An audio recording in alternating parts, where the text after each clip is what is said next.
Let's look at glycolysis first. The glycolysis reaction pathway is carried out by almost every living cell. Glycolysis literally means glucose splitting, and that's basically what happens. This pathway takes place in the cell cytoplasm. Glucose has the structure shown in the picture here. It has 6 carbon atoms, 6 oxygen, and 6 hydrogens. During the first few reactions, the glucose molecule is activated and rearranged. It has a phosphate group added from ATP and is rearranged so that it can accept another phosphate group. So you end up here with fructose 1,6-bisphosphate, still a 6-carbon sugar, but with 2 phosphate groups attached. Notice that so far we've put in 2 ATP, but we've got nothing out. This is sometimes called the investment or preparative phase of glycolysis. Just as we saw that energy had to be provided to make the glucose burn, we see here chemical energy being supplied from ATP to get glycolysis going. Next, the 6-carbon molecule is broken into 2 smaller C3 molecules called triose phosphates. These undergo a series of reactions, finally forming 2 molecules of pyruvate for each glucose used.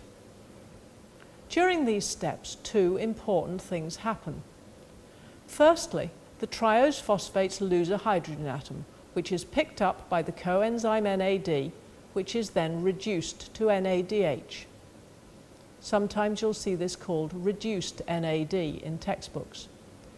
Secondly, during these reactions, 2 molecules of ATP are produced for each pyruvate, so 4 in total from each glucose.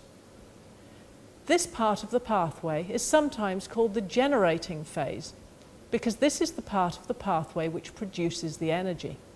So let's summarize what happened during glycolysis. This part of the process takes place in the cytoplasm.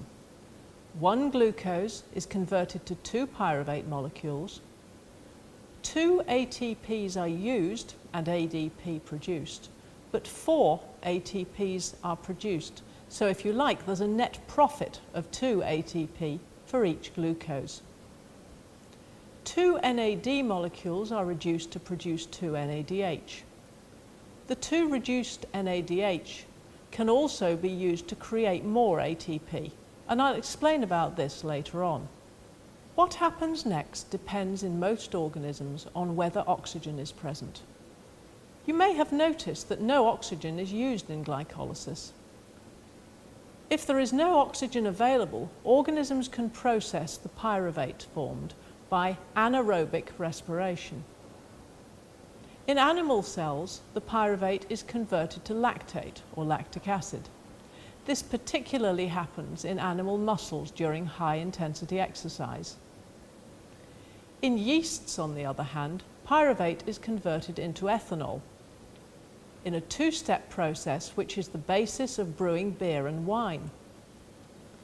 Notice that in each of these additional steps, the reduced NADH is reoxidized, which is important to allow glycolysis to continue. Remember that the NAD is needed during glycolysis.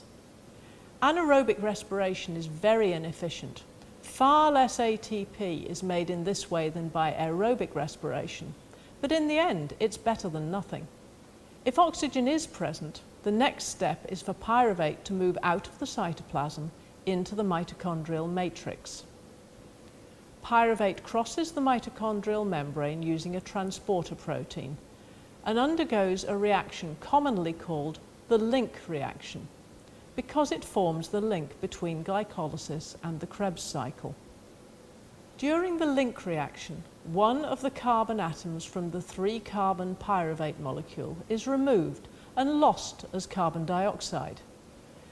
You may have been wondering where the carbon dioxide is produced that you saw in the equation at the beginning of the podcast. And this, of course, is where the carbon dioxide comes from, which you breathe out. You'll see more produced shortly.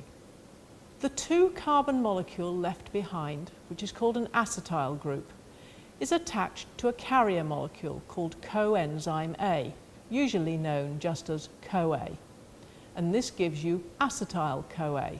Coenzyme A is another example of a coenzyme that carries a molecule to help an enzyme perform a reaction.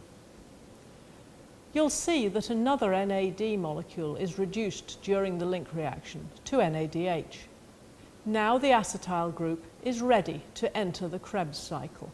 The Krebs cycle also takes place in the mitochondrial matrix.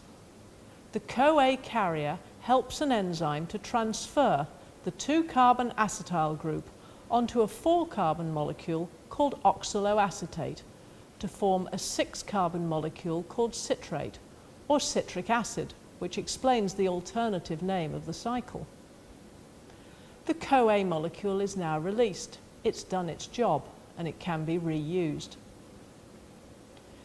The Krebs cycle then goes through a number of steps during which several important things happen.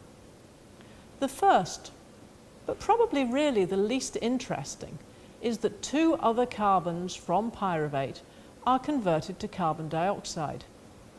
Carbon dioxide is a waste product here. It's simply what is left over when the cell has finished oxidizing the glucose.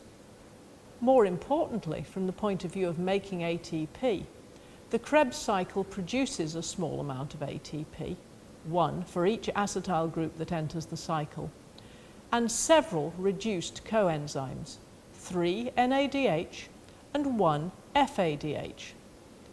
FADH is another coenzyme that does the same job as NADH, and these reduced coenzymes are the main product of the Krebs cycle. By the end of all these reactions, oxaloacetate has been reformed and is now ready to accept another acetyl group, so the cycle can continue. Let's stop for a moment and summarize what happened during the link reaction and the Krebs cycle.